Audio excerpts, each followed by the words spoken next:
Adventure in Pipeman on W4CY Radio.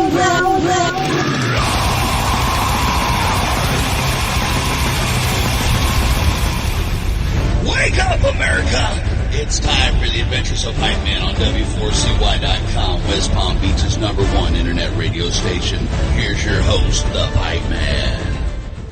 A skeleton king on a bony throne, lies on the deep, where souls are unknown.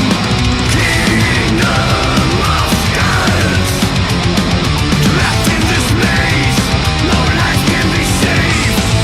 Kingdom of skulls, where lying a soul, lost and cold.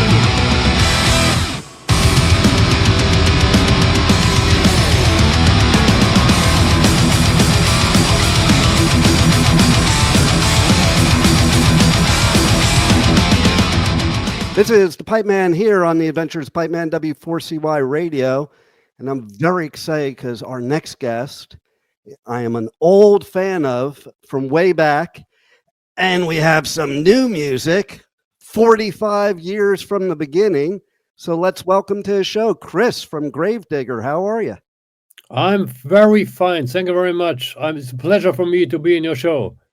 Oh, well, pleasure to have you. And, it seems like the trend is going on in this past couple years that a lot of the old school, great German metal bands are all like being visible now in the US for sure. You know, they were probably still visible in Europe, but it's just amazing that this great music is coming back. And I'm always in awe of somebody like yourself, that after doing this for 45 years, you can still create new music. It just blows my mind. How does that even happen? Like, how you still have these creative ideas? I think the most important thing is that you love what you do, and I'm gifted because I can do what I want. I can do my creativity. I can record albums. I can play live. And that is the greatest gift as a musician. And I can feed my family from that. And that gives me the power and energy to carry on with the band and to create new records. There you go. And, it's funny because I do, like you mentioned records. I'm still into vinyl, as we all should be. And like right in front of me is my vinyl collection. And in there is Heavy Metal Breakdown. It's nice, man. 10 days ago, it was my birthday. I'm now 63 years old. Wow. And happy birthday. Thank you. I made myself a present. I bought a record player again, after all these years. And then I start listening to all my old records on vinyl. And I discovered all this stuff more or less again. I listened to April Wine, that band? Yes. Great stuff. And to Point of Entry from Judas Priest. And yeah, I'm a young guy again with all this vinyl stuff, And it's cool, right? Important. I listen also to the new Gravedigger on vinyl, and that sounds also amazing. Yeah, well, how can it not? It's amazing too, even in my vinyl collection and cassette collection that I still have, there are bands that I have and albums I have that you can't even get anymore, not even on Spotify or Apple Music or anywhere else. And that's the beauty of vinyl, is you just have it forever. It's a keepsake forever. Nobody can just hit a button and drop it off. Yeah, but this is music culture, Yeah. What you have is music culture. The other thing, what you told me now is on Spotify, it's music fast food, I've never heard it described that way. That is the perfect way to describe it. Absolutely. Yeah.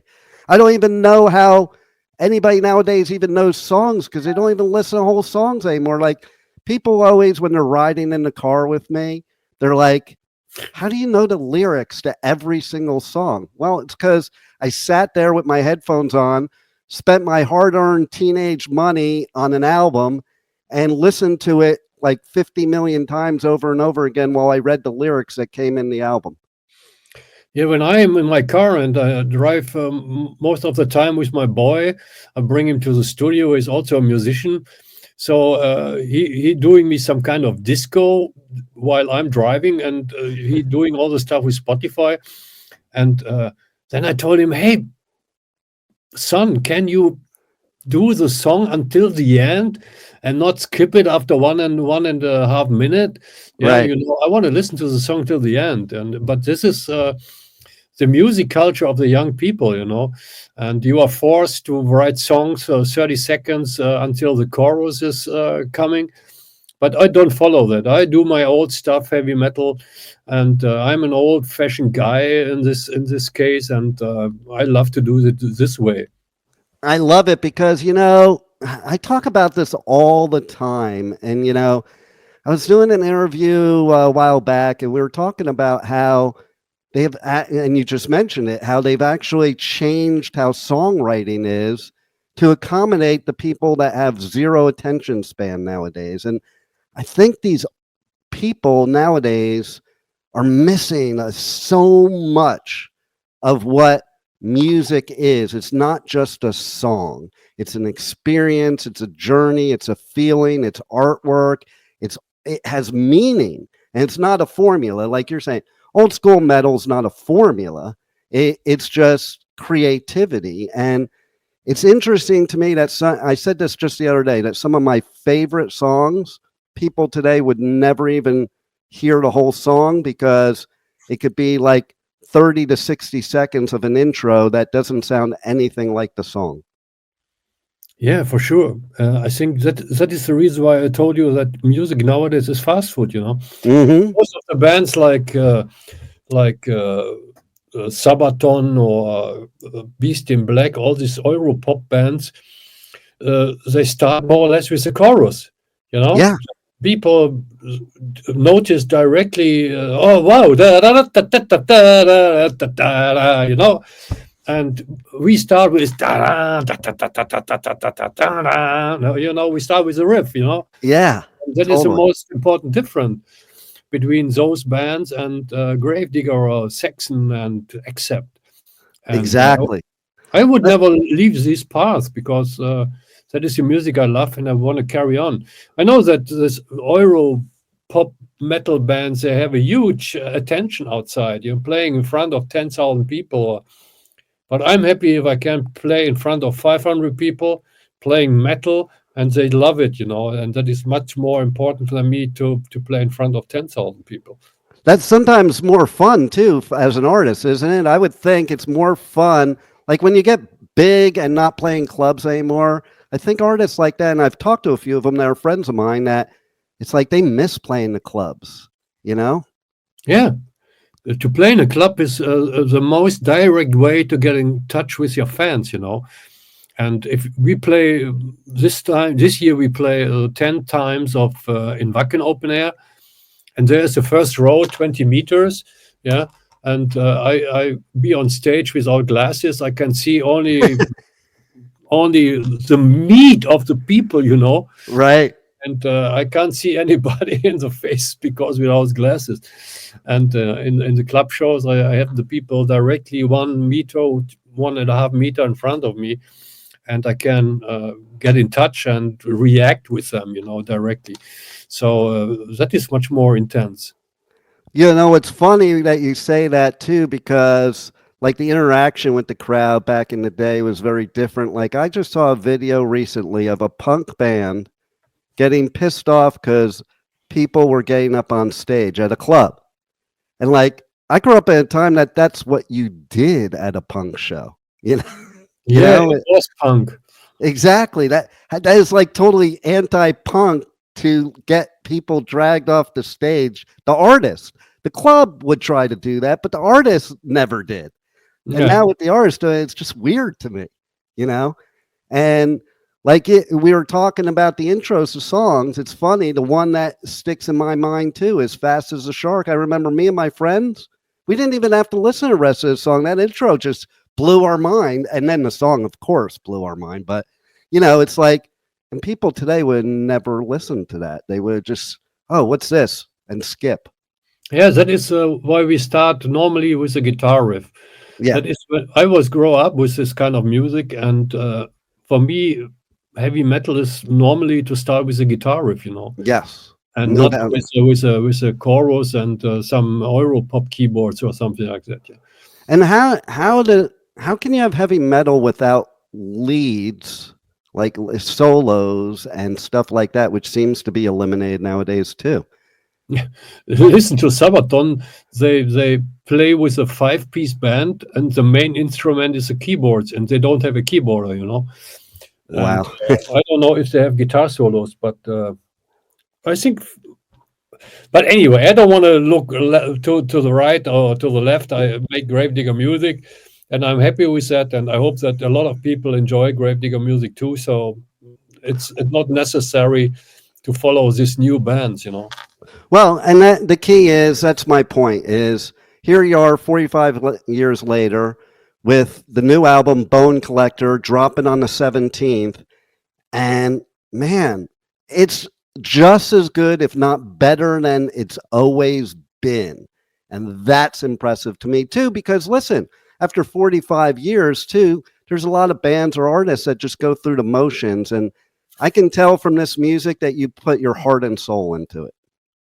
Yeah, for sure. And we try to build the bridge, from Bone Collector to Heavy Metal Breakdown and back to show the people again the signature sound of the band. Yeah. And we started with as a 4-piece band, and nothing else is Gravedigger. We had this phase with concept CDs in the 90s. There's a huge success with them, but at the end, we are a band with a guitar, with a bass, with drums and vocals, and nothing else. And that is what we use on stage, and that is what we want to present to people. Absolutely. So, do you have a favorite song on Bone Collector, and why? I like The Devil's Serenade. It sounds like an 80s stadium rock track. And I like the attitude and the approach of the song. So this is, for me, one of the perfect songs of the new album. Nice. And so, you have a tour going on. So that's really cool. Tell me how it feels too, 45 years later, to still be playing live music. It's amazing, right? It shows up that this tour will one of the most successful tours in the last 20 years. Wow! And after all these years, it's amazing to be on stage and present your music to the people outside. Yeah, and I love hearing that, because that just tells me how much you love music. Okay, because it takes a certain person to love being on the road and doing live shows. And to me, that's a true musician. Yeah, look, we are brothers in mind. I have a Motorhead hoodie. Nice. On. Yeah. I love it. What a good pick I made then, huh? Yeah. This one is warm. It's awesome. I love Motorhead, and I wear that every day. So in summertime, I also wear metal shirts. When I told you, I'm such, in my heart, I'm a heavy metal kid. I met Rob Halford 2 years ago for the very first time, and he invited me to his backstage area. And then he told me, "Hey, you are Chris, a singer of Gravedigger." And I said, "Wow, you know me after all these years." And I told him, "Hey, when I was young, I was in your first row so many times, screaming, 'Hey Rob, and touch his boots, and like a crazy guy, guys which we hate now when we are on stage, screaming the whole show and touching you and all this stuff." And I was one of them, and he laughed his ass out. After all this, a dream came true to meet my own idols. Well, that's one thing I think is true of metal, is that most of the musicians in metal are metal fans first.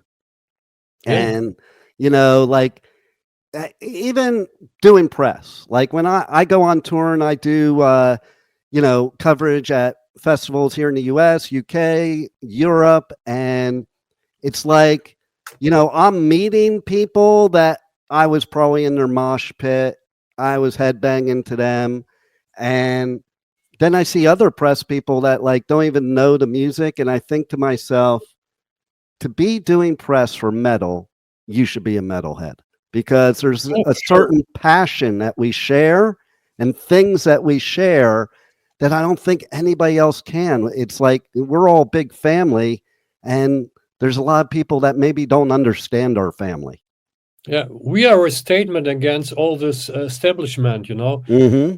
So when we were young, some kind of rebellion. We are rebellion against our own parents and growing the hair long, and after all this is inside, you know, this statement against something, again, establishment, again, politics, and that is that is deep inside. Yeah, and you know what really kind of bothers me is that in 2025, you can still write the same heavy metal songs that you did in 1980 about things like nuclear war, for example, or any of those topics that we talked about back then. It just blows my mind that we can still write about it today. Yeah, it's actual. I It's know. crazy, man. It is, totally. But I think war will never stop. You have so many wars in the world, and you can, in 10 years, I hope that we can stop one day and everybody live in peace and freedom. But I think that is an illusion. So we have I think the only way that'll happen is to have one major metal festival that where the whole world is at, because then they'll find out what it's like to be united and to everybody be an insider from different walks of life, different types of people, and where you could be somewhere where everybody can be friends but not be the same. And you know the name of this festival? Go for it. Worldstock. There you go. I love it. That's we need to start that then.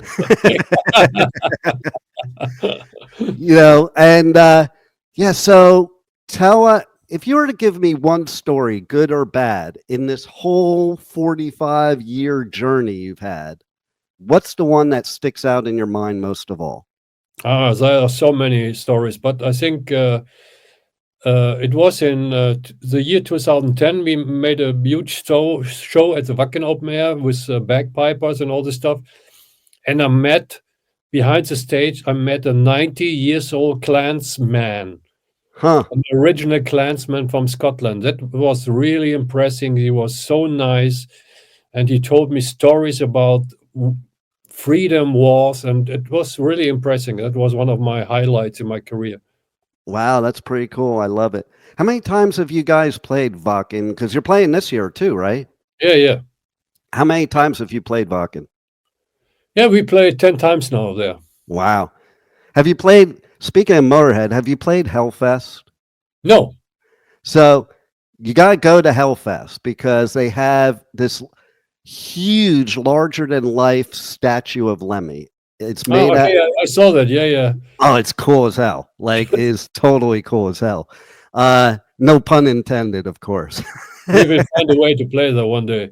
Yeah, let's make it happen for sure. I'm surprised. We got to make it happen now. Well, let's make it for 2026. I'm putting it out there on the air.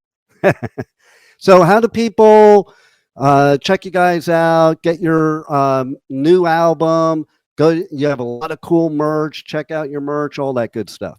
You can go to the Gravedigger homepage, grave-digger.de, or to our store, and you will find everything. We have a good shipping rates, and but I think with the new album, you can find Gravedigger everywhere. I love it, and I recommend everybody check out this new album because, man, it is definitely badass and true metal. And I'm so happy you guys are still rocking it all these years later. It's not only a testament to you guys, but it's a testament to metal itself, because who would have ever thought when we were in the 80s that in 2025 we would be talking about metal? And watch out, the Adventures of the Pipeman. I love it.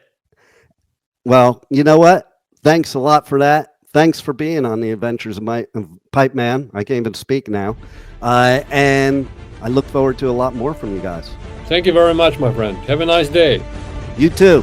Thank you for listening to the Adventures of Pipeman on W4CY Radio.